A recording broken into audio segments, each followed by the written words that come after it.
This video on Congress is about getting elected and or re-elected. This is the first part. There will be a part 2. Okay, let's go. Elections are very important to representatives. I think you know that. 3 factors affect who gets elected and what he or she does once they are in office. Each of these we will discuss in this video and in subsequent videos. One of those factors is who decides to run for office and which candidates have an edge over others. Another is incumbency advantage. That's a big one. And the third is the way congressional districts are drawn. What do you need to run for Congress? You need ambition, money, name recognition, strong political base, charisma, and strong personal organization. You might recognize the woman on the screen there. That is Linda McMahon. She's the wife of professional wrestling tycoon Vince McMahon. And if you didn't recognize her, you might have recognized the large creepy guy next to her, Nick Foley, aka Mankind, from the WWE. She ran for an open Senate seat in Connecticut in 2012. She ran in the primary in 2010, but didn't make it out of the primary.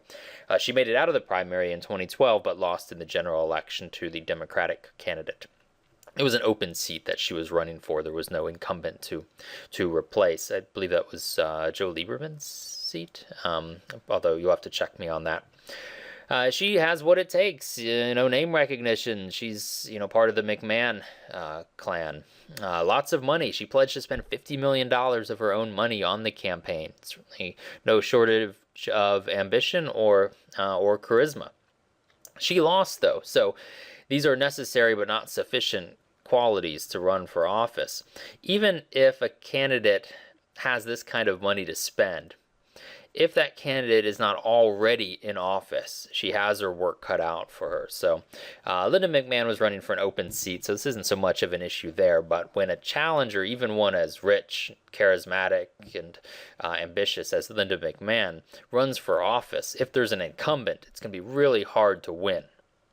And that's because re-election is a congressperson's primary goal. It's not their only goal, maybe not even the most important goal, but it's the primary goal. It's the linchpin of the other goals. Without being re-elected, individuals, because they're no longer members of Congress, can't pursue their policy goals and will be in no position to gain greater influence in Congress. So re-election is a key prerequisite to whatever other goals Congress people hope to accomplish. So they focus a lot on getting re-elected, and that makes it very hard for the challengers. Luckily for the incumbents, the deck is stacked heavily in favor of re-election. When I say incumbency, what we're referring to is holding a political office for which one is running. So when this sitting congressperson is running for re-election, he or she is an incumbent, and that's a huge advantage. The rates of re-election among congressional incumbents are staggeringly high. For House members, it's 95%. For senators, 90%. In 2004, 98% of incumbents running in the general election were successful, and only one incumbent senator was defeated. So the best way to predict whether somebody's going to win an election is whether they already have the seat or not. And this is why it's such a big deal when somebody in the House or the Senate retires. Because it's so hard to defeat an incumbent that the way you're going to get fresh blood into Congress is often through retirement. So when someone like John Dingell, pictured there on the left, announces that he's going to retire, as he did in February of 2014, it's a big deal. It means a House seat is open or a Senate seat is open, and new candidates can emerge and contest it. And to give you an idea of how long he's been around, that's him getting sworn in 1955.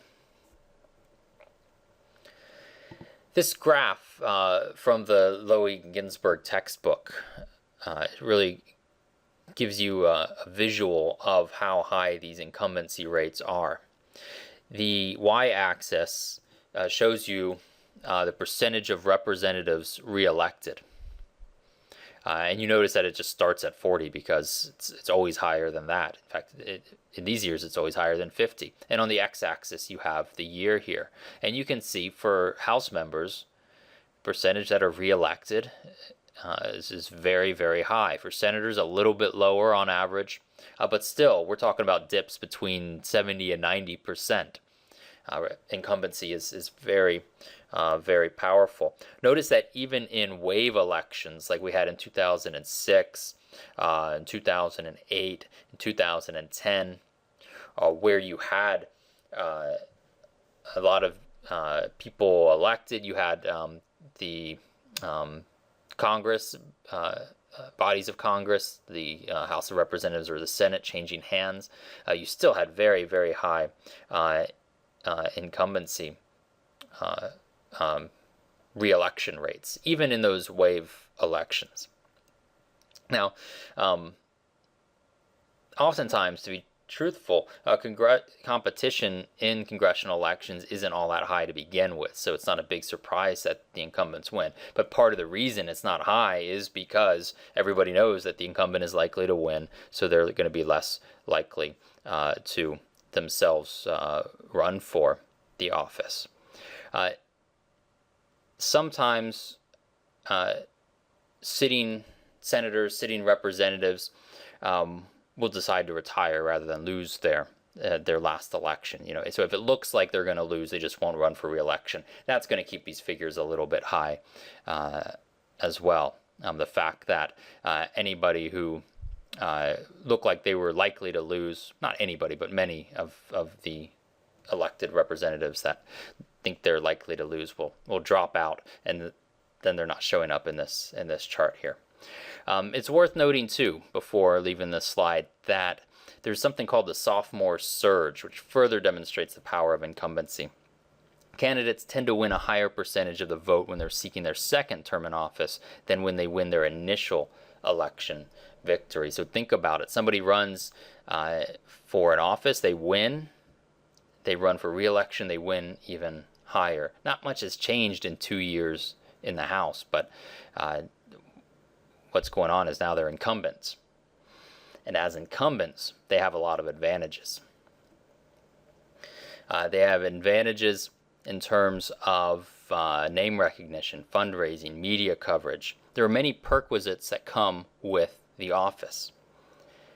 Members of Congress get this, $100,000 worth of free mailings to their constituents. It's called the franking privilege. It basically amounts to a publicity tool. So if somebody's in office, they can blast their constituents with $100,000 worth of free mailing. They can also provide casework in office. Now, people who are running to unseat the incumbent can't provide casework because they don't have the office. And casework refers to the personal service to constituents that members of Congress provide. These can be very minor, such as if you ever need to get to Mexico in a hurry and you need to renew your passport, and you're told it's going to take like 4 or 5 months to get through the process, contact your local congressperson. They'll call somebody over at the passport agency and try to speed things up for you.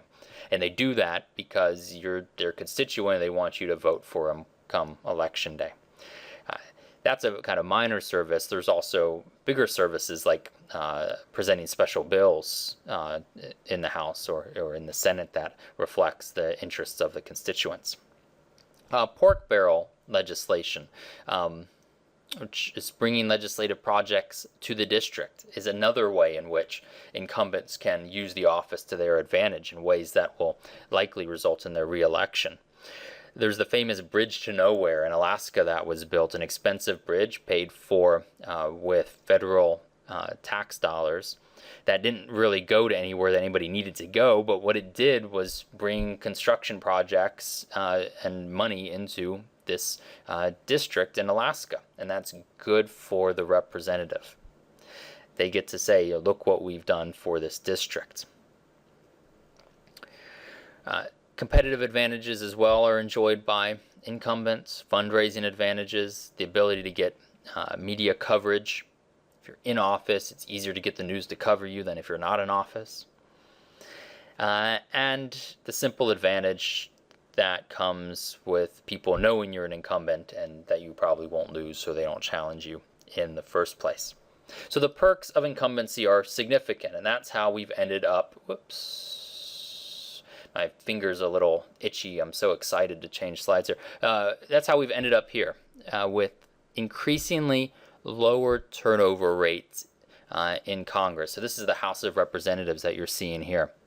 These are decades on the x-axis from the 1790s all the way to the 1990s.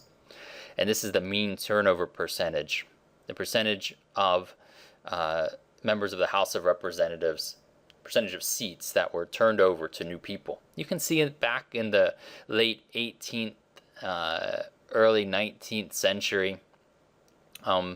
Surprisingly high rates, right? Between 40 and 60% of the seats were turned over. But look what's been happening for the last 170 some odd years. A steady decrease to where now you have only about 15 to 20% of the seats in the House of Representatives turning over on average each decade.